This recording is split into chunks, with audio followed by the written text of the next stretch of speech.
सद्गुरू श्री ब्रह्मचैतन्य महाराज गोंदवलेकर यांचं प्रवचन 9 मे. शुद्ध वातावरण व पवित्र आचरण. आपल्या घरातले वातावरण शुद्ध, शांत आणि पवित्र असावे. आपल्याकडे येणाऱ्या माणसाला परत जाऊच नये असे वाटावे.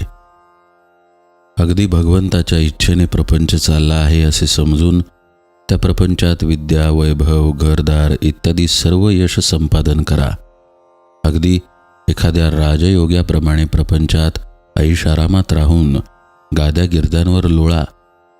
पण हे करत असताना तुमचे अंतःकरण मात्र भगवंताच्या प्रेमाने ओथंबलेले राहू द्या. कोणाशी वाद घालीत बसू नका. जगाचा मान फार घातक आहे. त्याची चटक लागली की मनुष्य त्याच्या मागे लागतो. नंतर मान मिळवण्याची कृती थांबते आणि मानही नाहीसा होतो. जगातले अजिंक्य पुरुषसुद्धा कुठेतरी विषयात गुंतलेले असतात. तिथे त्यांचा घात होतो. जगाला ते भारी असतील, पण त्या विषयापुढे त्यांचे काही चालत नाही. प्रेमात गुंतू नका, तसे द्वेष मत्सरातही गुंतू नका. दोन्ही सारखेच घातक आहेत. आपला प्रिय नातेवाईक मेला आणि आपण ज्याच्यावर दावा लावला आहे तो भाऊबंद मेला. दोघेही मेल्याचे सूतक सारखेच.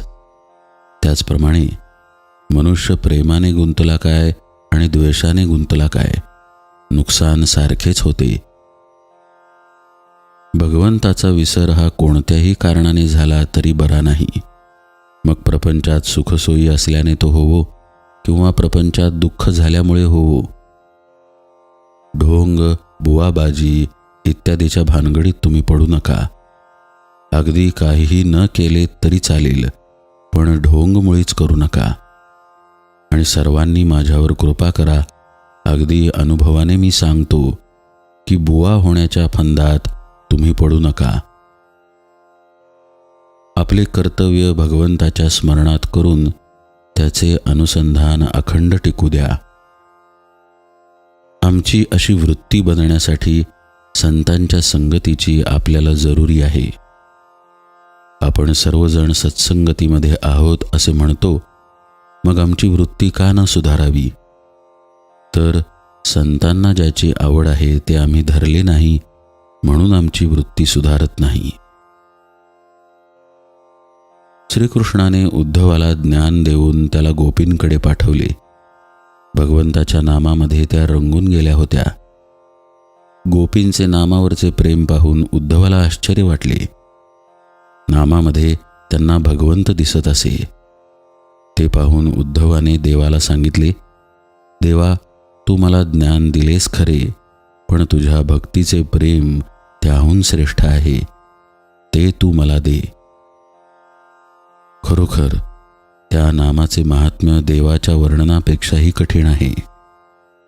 तुम्ही सर्वजण इथे आला आहात. इथून रामाजवळून काही मागून न्यायचेच असेल तर त्या नामाचे प्रेम तुम्ही सर्वांनी मागा. सर्वांनी नामस्मरण करा आणि आनंदात राहा. राम कृपा करील हा भरवसा बाळगा. आपल्या जीवनात सहजता हवी. सहजतेमध्ये समाधान आहे. जानकी जीवन स्मरण जय जय राम.